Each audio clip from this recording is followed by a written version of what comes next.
आप हैं शिक्षा सुधार रोजगार के साथ। मैं हूं नीरज। बिहार शिक्षक बहाली 2019-2021 बहाली को लेकर कई गतिरोधों के बीच कई तरह के अभ्यर्थियों के सवाल हैं। आप अभ्यर्थियों का लगातार फोन कॉल आने के बाद ये वीडियो आप अभ्यर्थियों के लिए हम पेश कर रहे हैं। आपको बता दें कि पहला सवाल अभ्यर्थियों का था, एस्टेट 2019-2021 नॉर्मलाइज रिजल्ट संबंधित आरटीआई के माध्यम से सवाल पूछने पड़े की तरह का जवाब क्यों आ रहा है अभ्यर्थियों को। दूसरा सवाल, 37,500 सीटों की एस्टेट परीक्षा में क्या 2019 तक की रिक्तियां जुड़ेंगी। अभ्यर्थियों ने यह भी पूछा कि national federation of the blind के केस में अगली सुनवाई कब तक। इसके अलावा अभ्यर्थियों ने एस्टेट नॉर्मलाइज रिजल्ट पर जो केस हुआ इस संबंध में भी कई बड़े सवाल पूछे हैं। चलिए वीडियो की शुरुआत करते हैं। वीडियो की शुरुआत करने से पहले आप अभ्यर्थियों से निवेदन, वीडियो को लाइक जरूर करें। आपके स्क्रीन पर जो लेटर है, ऐसे बहुत से लेटर अभ्यर्थियों के पास आरटीआई से सवाल पूछने पर जवाब के रूप में आए। अभ्यर्थियों ने एस्टेट 2019-2021 नॉर्मलाइज रिजल्ट पर सवाल पूछा। जवाब में ये लेटर आता है, सूचना संधारित है। सूचना संधारित है, ये पढ़कर अभ्यर्थी हल्कान परेशान है। ऐसे में अभ्यर्थियों को ये बरगलाया जा रहा है कि बीएसई भी जवाब नहीं दे पा रहा है और आप अभ्यर्थी केस कर दे। पर आप अभ्यर्थियों को बता दें कि चंदा चोरी के बाजार को गर्म करने वाले आप अभ्यर्थियों को भड़काते हैं, बरगलाते हैं। पर सही जानकारी आपके स्क्रीन पर और हम आपको सही जानकारी से रूबरू कराएंगे। आपको बता दें कि एस्टेट 2019-2021 रिजल्ट अभी पूर्ण रूप से प्रकाशित नहीं हुआ है। अभी भी विज्ञान, उर्दू और संस्कृत के अभ्यर्थी रिजल्ट के इंतजार में बैठे हैं। इसके अलावा 106 अभ्यर्थी जिनकी परीक्षा हुई है उनका रिजल्ट भी अगले 10 से 15 दिन में आना है। आप एस्टेट उत्तीर्ण अभ्यर्थियों के लिए आवश्यक सूचना, आप अभ्यर्थियों को बरगलाया जाता है, शिक्षा सुधार रोजगार के खिलाफ भड़काया जाता है। पर आप अभ्यर्थी अपने जमीर से पूछें कि आज आपका रिजल्ट आपके हाथ में किसके बदौलत है? शिक्षा सुधार रोजगार के बदौलत। आप अभ्यर्थियों को ये कहा जाता है कि शिक्षा सुधार रोजगार द्वारा पैसा लेकर केस किया गया। आप ये समझें कि अगर आपसे कुछ लिया भी गया है तो बदले में आपका रिजल्ट आपके हाथ में है। हमने जो भी कार्य लिया है उसको संपन्न किया। आज एस्टेट उत्तीर्ण अभ्यर्थी ये सोचे कि कदाचार मुक्त रिजल्ट शिक्षा सुधार रोजगार के कारण ही हुआ और आपके हाथ में रिजल्ट है। ऐसे में शिक्षा सुधार रोजगार आपको सच दिखाता है और अब आपको एक्सपर्ट से रूबरू कराते हैं। एक्सपर्ट ने क्या कहा एस्टेट रिजल्ट पर, सुने। प्रसाद अमित जी हैं जो भागलपुर से और एस्टेट संबंधित विशेष जानकारी रखते हैं कि क्या क्या हो सकता है एस्टेट परीक्षा के बाद अब रिजल्ट में या आगे बहाली प्रक्रिया में। अमित जी, अभी जो एस्टेट परीक्षा हुई, आप भी अभ्यर्थी हैं और जैसा कि अभी आपने बातचीत के क्रम में बहुत सारी बातों को साफ किया जो आम अभ्यर्थियों को भी पता होना चाहिए। अभी जो रिजल्ट आया है आरक्षण मुद्दे पर महिला अभ्यर्थियों द्वारा और नॉर्मलाइजेशन के मुद्दे पर अन्य अभ्यर्थियों द्वारा जो केस हुआ है वो कहाँ तक जायज है और क्या हो सकता है? देखिए नीरज जी, महिला आरक्षण वाले पे जो केस हुआ है, कोर्ट में दायर हुआ है, उस पे ये कहीं से बेबुनियाद केस हो रहा है, ये सब दायर हो रहा है। एक तो आपका कोई भी एलिजिबिलिटी टेस्ट यानी कि पात्रता परीक्षा में रिजर्वेशन जैसा कोई बात होता ही नहीं है। हाँ, और इसमें ऑलरेडी सरकार ने कट ऑफ गिराकर एग्जाम लिया है 50 और 45% पे। जिस प्रकार सीटेट में 60 और 55% कट ऑफ पे एग्जाम होता है, उसी तरह यहाँ पे मिनिमम कट ऑफ को रखा गया 50 और 45%, यानी कि 45% रिजर्वेशन कैटेगरी में, चाहे वो महिला हो या पुरुष हो, कोई भी रिजर्वेशन कैटेगरी में 45% लाना अनिवार्य है क्वालिफाई करने के लिए और 50% जनरल के लिए। तो इसमें सुप्रीम कोर्ट का भी डिसीजन है कि कोई भी पात्रता परीक्षा में रिजर्वेशन के लिए अगर कोई क्लेम करता है तो वो आपका ये जो केस जो किया गया ये डिसमिस हो जाएगा कोर्ट से। इसमें कहीं से जीत नहीं होने जा रहा फीमेल वाले लोग के केस में। सर, एक और सवाल है कि अभी परीक्षा का रिजल्ट 106 अभ्यर्थियों का रुका पड़ा है।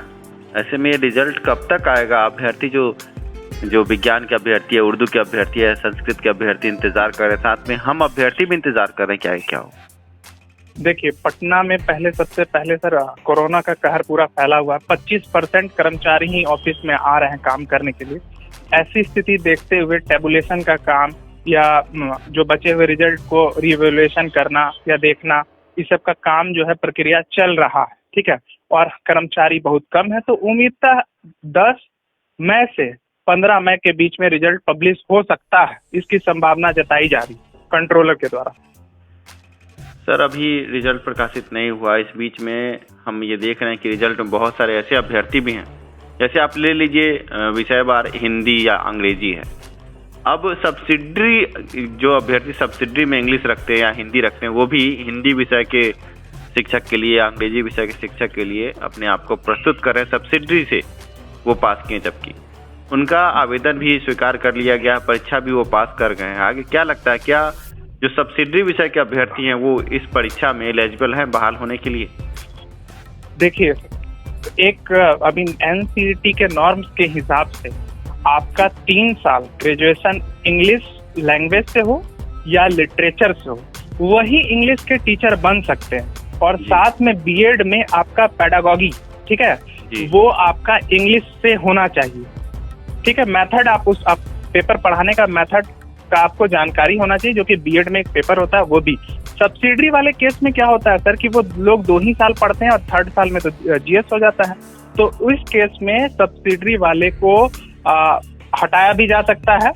और एनसीईटी का जो नॉर्म्स है जो टीचर रिक्रूटमेंट करने के लिए इंग्लिश पेपर के लिए 9 से 10 या 11 से 12 में, तो 9 से 10 वाले में यानी कि टीजीटी में जो है वहाँ साफ लिखा हुआ है। और अभी रिसेंटली आप देखिएगा यूपी टीजीटी जो आया है उस बहाली में भी वहाँ लिखा गया है कि 3 साल आपका इंग्लिश लैंग्वेज से होना चाहिए आपका ग्रेजुएशन, या लिटरेचर मतलब इंग्लिश साहित्य से, अंग्रेजी साहित्य से आपका ऑनर्स होना चाहिए। वही एप्लीकेबल है इंग्लिश के टीचर बनने के लिए यानी कि टीजीटी पोस्ट के लिए। और सब्सिडरी वाले लोग तो अप्लाई तो कर दिए, वो लोग 2 ही साल पढ़े हैं, उनका तो मेथड है नहीं। तो इस आधार पे इधर रिसेंटली एनसीईटी अपना नॉर्म्स बदला और केवीएस एनवीएस में भी इसी प्रकार बहाली होती है। अगर सेंट्रल में अगर इस प्रकार बहाली होती तो कहीं से सब्सिडरी वाले लोग का चांस नहीं लग रहा मुझे। अमित जी, अभी जो स्टेट संबंधित जो गतिरोध है और अभ्यर्थी आरटीआई के माध्यम से लगातार बीएससी विशेष शिक्षा विभाग से कई तरह के सवाल पूछ रहे हैं कि नॉर्मलाइजेशन किस पद्धति से हुआ, रिजल्ट कैसे निकल रहा है, इस पद्धति के संबंध में जानकारी दिया जाए। साथ में कई तरह के और आरटीआई से प्रश्न पूछे जा रहे हैं, बीएससी द्वारा इस संबंध में कोई जवाब नहीं दिया जा रहा है। आपको क्या लगता है क्यों नहीं जवाब दिया जा रहा है? देखिए, कोई भी परीक्षा चाहे यूपीएससी हो, एसएससी हो, ठीक है, जब तक परीक्षा पूरी तरह से संपूर्ण नहीं हो जाती, अगर जरा सा भी अगर उसमें बचा हुआ है, रिक्रूटमेंट पूरा नहीं हो जाता, तब तक आप कोई भी उसका सूचना के अधिकार से उसका जानकारी प्राप्त नहीं कर सकते हैं। परीक्षा एक बार पूरा संपूर्ण हो जाए, पूरी रिजल्ट पब्लिश हो जाए, तब आप सूचना के अधिकार से मांगिएगा तो आपको पूरी डिटेल देगा। और इसमें भी मतलब कि एसएससी भी इसी चीज को फॉलो करती है, यूपीएससी भी करती है, और यही बिहार बोर्ड भी अपना रही है। जी, तो इसका मतलब आरटीआई जो अभ्यर्थी डाल रहे हैं, जो सवाल पूछा जा रहा है, अभी उनको कोई जवाब नहीं मिलेगा जब तक पूर्ण रूप से उनको 106 कैंडिडेट का रिजल्ट पब्लिश होने का और साथ में 3 विषय जो बचा हुआ उसका रिजल्ट पब्लिश होने का इंतजार करना चाहिए, देखना चाहिए, उसके बाद आरटीआई करना चाहिए। धन्यवाद अमित जी, आपने कीमती समय दिया और कई सवालों के जवाब आपने दिए। अभ्यर्थी आशा करते हैं अभ्यर्थियों के जो भी संशय है उनका समाधान हुआ हो। जी, धन्यवाद। अभी आप एक्सपर्ट अमित कुमार जी को सुन रहे थे। आशा है आपको आपके सवालों का जवाब मिला होगा। आप लगातार हमसे जुड़े रहें, अपने सवालों को हमसे पूछते रहें। धन्यवाद वीडियो देखने के लिए।